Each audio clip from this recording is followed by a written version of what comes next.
Good morning, नमस्कार। समांतर माध्य, समांतर माध्य को औसत भी कहते हैं।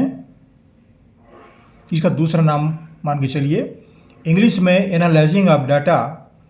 ये प्रश्न जो हमने लिया है ये कक्षा 10वीं से है, क्लास 10 से। इस तरह के प्रश्न जो हैं वो कक्षा 8वीं में पढ़ाए जाते हैं। समांतर माध्य ज्ञात करने के लिए कक्षा 8वीं में पढ़ाया जाता है ये। तो ये कक्षा 8वीं के लिए भी उपयोगी है और कक्षा 10वीं के लिए तो है ही। तो समांतर माध्य क्या है इस बात को पहले समझ लीजिए। समांतर माध्य औसत मैंने जितने भी आंकड़े दिए रहते हैं उन सभी आंकड़ों का एक प्रतिनिधि होता है, प्रतिनिधित्व करता है। वो एक ऐसा मान होता है, एक ऐसी राशि होती है जो सभी संख्याओं को व्यक्त करता है। वो समांतर माध्य है, वो मध्य की संख्या है, सब में अंतर बराबर पाए गए उस वहाँ पर। अब देखिए, इस वीडियो को प्रारंभ करूँ इससे पहले कहना चाहूँगा, आप पहली बार देख रहे हैं, पढ़ रहे हैं तो हमारे चैनल सब्सक्राइब कर दीजिए। इतना सहयोग वैसे बनाए रखिए। और कहाँ से पढ़ रहे हैं आप कमेंट्स भी कीजिएगा, लिखिएगा, बताइएगा। हमें खुशी होगी ये जान करके कि आप कहाँ से पढ़ रहे हैं। चलिए आगे पढ़ते हैं। 8 विद्यार्थियों को भार किलोग्राम में इस प्रकार है। ये नीचे दिए गए हैं 30, 32, 33, 38, 37, 41, 35 और 40। क्या कह रहे हैं? 8 विद्यार्थियों को भार, मतलब इसमें 8 संख्याएं होंगे। 3, 3, 6 और 2, 8, 8 संख्याएं हैं इसमें। इसका क्या निकालना है? विद्यार्थियों का औसत भार। विद्यार्थियों का औसत भार ज्ञात कीजिए। औसत भार मतलब समांतर माध्य ज्ञात कीजिए। समांतर माध्य निकालना है। अब देखिए यहां पर क्या करेंगे। समांतर माध्य ज्ञात करने के लिए सबसे पहले उसके विधि का ज्ञान होना आवश्यक है, सूत्र का ज्ञान होना भी आवश्यक है। ये आप याद कर लीजिए, ज़्यादा अच्छा है, बेटर है ये। तो ये 8 विद्यार्थी हैं, ये भार दिए गए हैं किलोग्राम में, ये सब किलोग्राम में है। ये इन संख्याओं को मैंने यहां पर उतार लिया है। समय की बचत के लिए काम कुछ करना पड़ता है हमको, ये हमने लिख लिया है, वही संख्याएं हैं।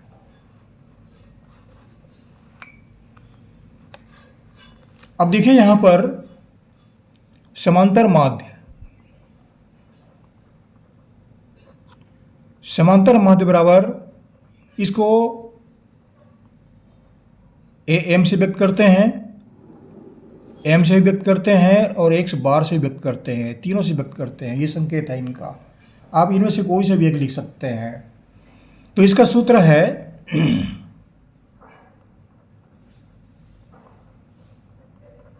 प्रेक्षणों का योग बटा प्रेक्षणों की संख्या। अब इस सूत्र का आशय समझ लीजिए। प्रेक्षणों का योग क्या है? प्रेक्षण क्या है? ये सब दिए गए ना, ये राशि, ये सब प्रेक्षण है। ये का योग, योग माने जोड़ना, तो इन सबको जोड़ दीजिए एक साथ, तो ये प्रेक्षण का योग हो गया। प्रेक्षणों की संख्या, संख्या मतलब कितनी संख्याएं हैं ये पता करिए। अब देखिए 1, 2, 3, 4, 5, 6, 7, 8, तो ये प्रेक्षणों की संख्या हो गई। यहां पर लिखेंगे 8। इस सूत्र का प्रयोग कहीं कहीं सिग्मा x बटा n के रूप में भी प्रयोग करते हैं, ध्यान दीजिए। कहीं की पुस्तक में ये भी दिया गया है। इस सूत्र का प्रयोग कर सकते हैं, सिग्मा x बटा n। n मतलब संख्या, पदों की संख्या, प्रेक्षणों की संख्या, और सिग्मा x ये पदों का योग है। यही सूत्र जो है इस रूप में भी लिखा रहता है। दोनों सूत्र एक ही है। आप किसी सूत्र का उपयोग कर सकते हैं, जो भी आपको याद हो उस सूत्र का प्रयोग कीजिए। आप दोनों में से कोई एक कर सकते हैं या दोनों कर से, अब दोनों ने एक ही करिए, हम यही करते हैं।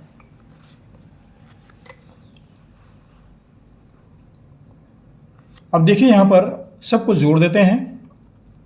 प्रेक्षणों का योग ज्ञात करना है तो सबको जोड़ दीजिए। 30 धन 32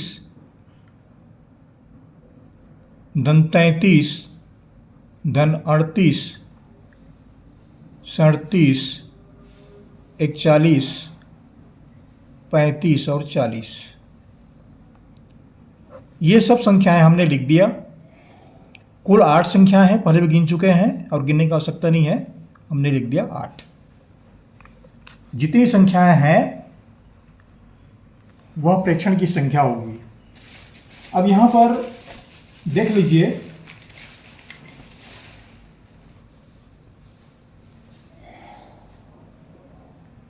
अब सबका योग कर दीजिए। यहां पर कितना योग होता है, आप किस तरह से जोड़ते हैं वह ध्यान रखिए। या तो इकाई से जोड़ते हैं, चलिए इकाई से, फिर दहाई से, ऐसा करते हैं, या फिर ऊपर नीचे लिखते चलिए। बच्चे प्राय इस तरह से लिखते हैं, 30, 30 के नीचे 32, फिर 33, इस तरह से जोड़ते हैं, ऊपर नीचे लिखते हैं, इस तरह से लिखते हैं। तो ऐसा भी आप करके जोड़ सकते हैं, जो भी आपको सरल लगे उस तरह से जोड़िए आप। चलिए जोड़ देते हैं इसको। तो इकाई से लीजिए 0, 5, 5 1 6, 6 7 13, 13 और 8 21, 21 3 24, 24 2 26, 26 का 6, हासिल आया 2, 2 4 6, 6 3 9, 9 4 13, 13 3 16, 16 3 19, 19 3 22, 22 3 25, 25 और 3 28। हमको मिला 286, 286 बटा 8। भाग दे दीजिए। भाग देंगे तो ये आता है 35.75, 35.75 किलोग्राम।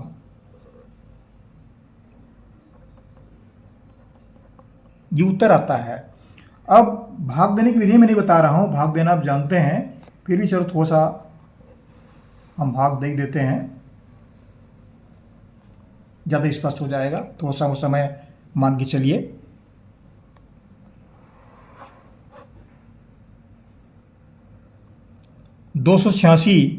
बटा 8,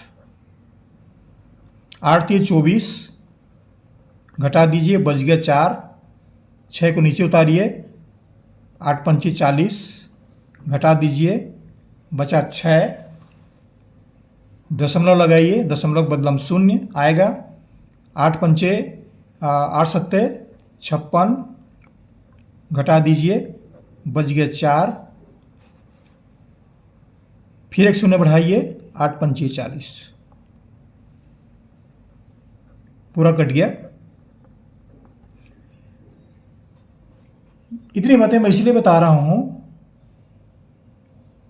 क्योंकि कुछ विद्यार्थी ऐसे होते हैं जो भाग नहीं कर पाते, तो उनके लिए ये सहयोग प्रदान करेगा, इसलिए बता रहा हूँ मैं। नहीं तो भाग देने की आवश्यकता इस वीडियो में नहीं है।